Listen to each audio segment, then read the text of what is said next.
Bonjour à toutes, bonjour à tous et merci de votre présence.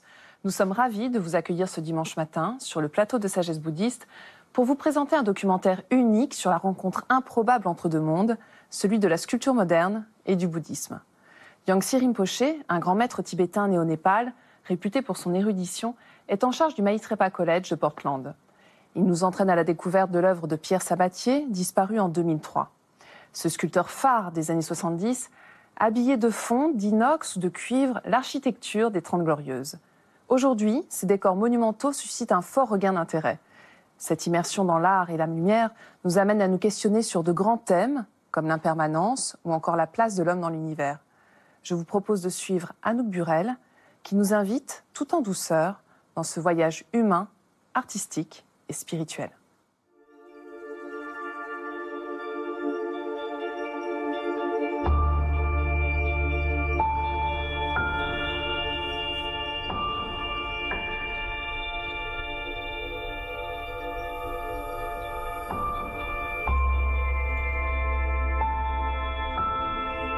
I feel art as individual's emotional truth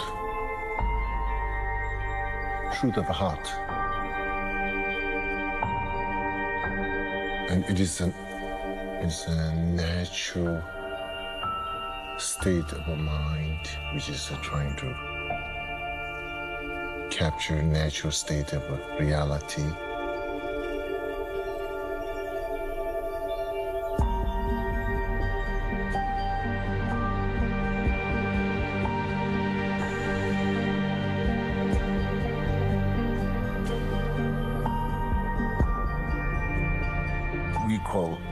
We label art, but I think this is a way to experience the nature. So it's just beautiful.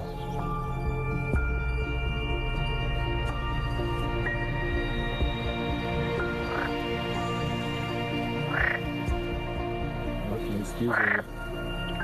It's for a short time. Sure, won't make too much noise. Okay.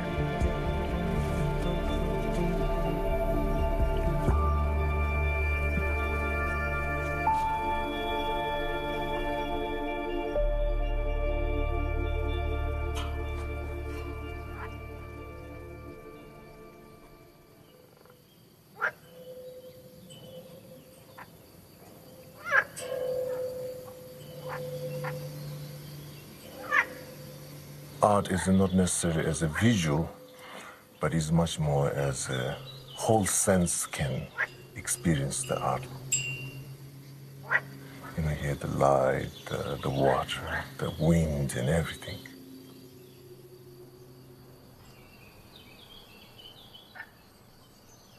Are you inspired by this sidérolite? Yeah, this is for me, particularly in the Buddhist practice.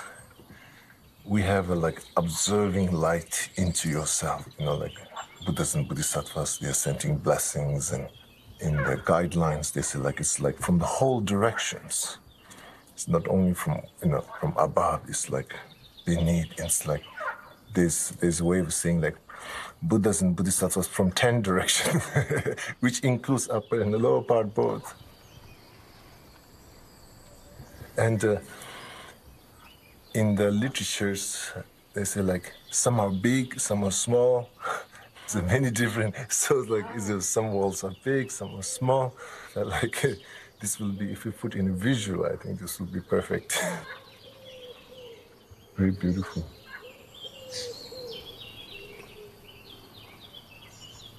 Is it a good place to meditate?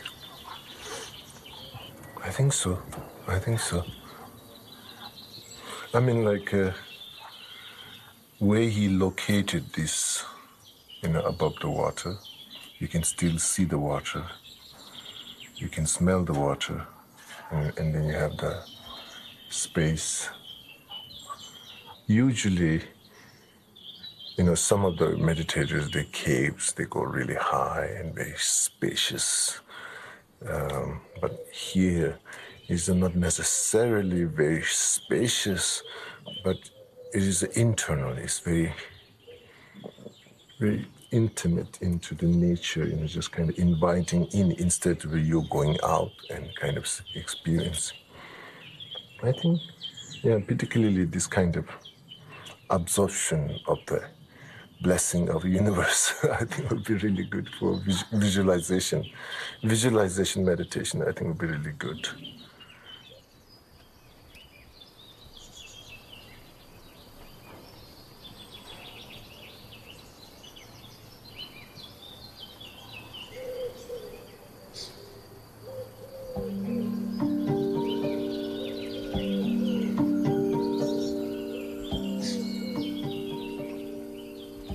When I was growing in India, we can hear lots of this nature because we live in very close to a jungle. Nature is so beautiful. What nature can create, the nature kind of spontaneous and natural is so beautiful.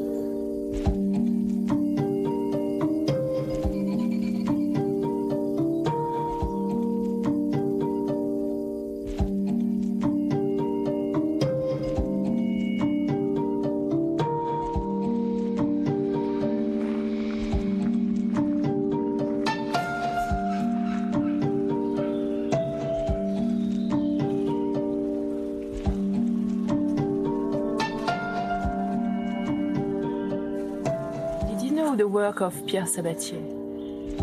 Not that much, but from my point of view, he really looking expression of a nature rather than artist is trying to express something. Just how the conditions that he put together, and let's allow the nature to express rather than I'm the artist and trying to express something. This is really interesting.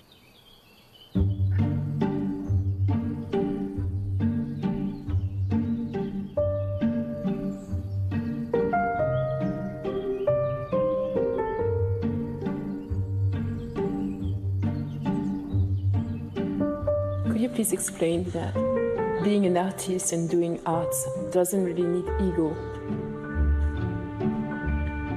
Maybe at the beginning, here and there, ego may involve, but while you're creating that image or that drawing, these cannot be interfered. And creating like a state of a mind very present, without expectation, without fear, without trying to control anything. So it's just kind of like in a one time in being fully present. Everything's become secondary. It's neither what you're creating is invading your thoughts and emotions, or neither your thoughts and emotions trying to invade what you're creating, but they are just kind of like harmoniously being together. That's our thing, like really good art.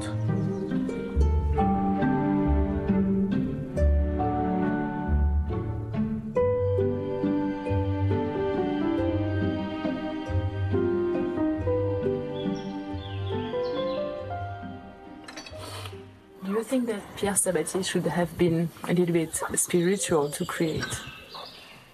I think he's so much interest just in the nature, how it moves, how it responds, how it kind of expresses.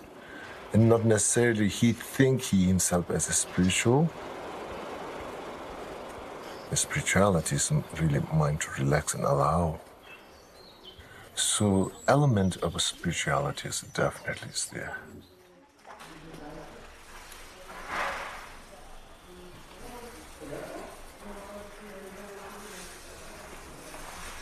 The yogis who stays in mountains, what they're doing and what he's doing with the matters. It's just a different approach.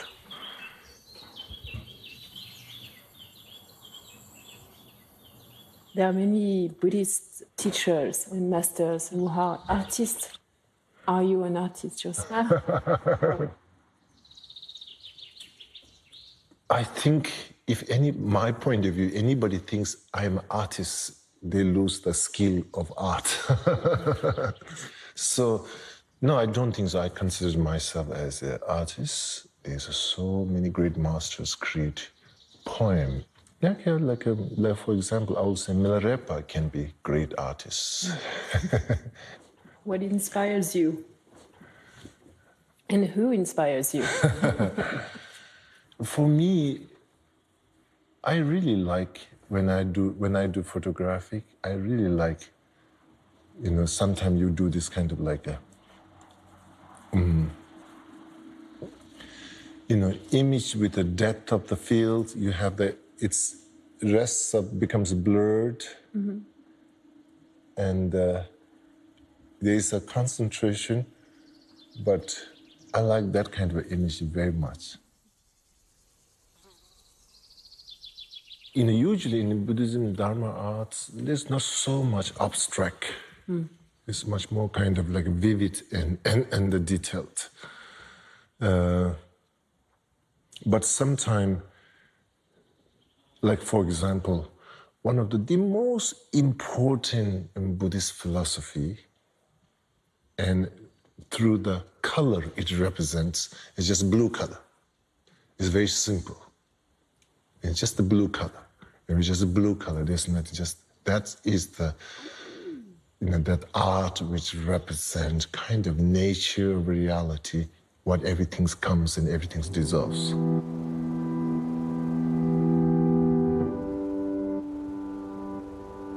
That blue colors in Buddhist thinking way is a very kind of like a foundation of all these kind of colorful things. It's like, what is the foundation? What is the foundation? The rest of things comes and goes, and the blue, which is kind of omnipresent, past, present, and future. All the rest of things kind of like comes and goes. So for me, yeah, that blue colors is beautiful.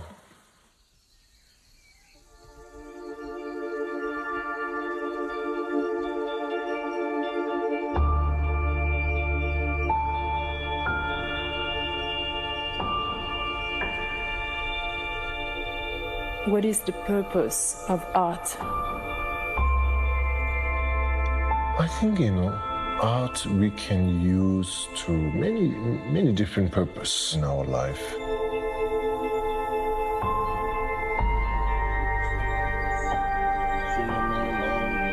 Art at the end, it is just like a journey, human spiritual journey, human, kind of like a witness for your journey, and you kind of like marked through the expression of art or poetry or something.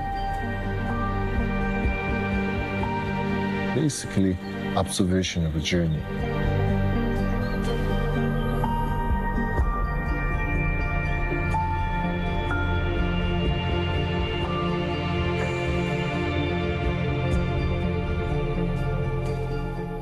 Si vous souhaitez aller plus loin, voici quelques livres que nous vous proposons.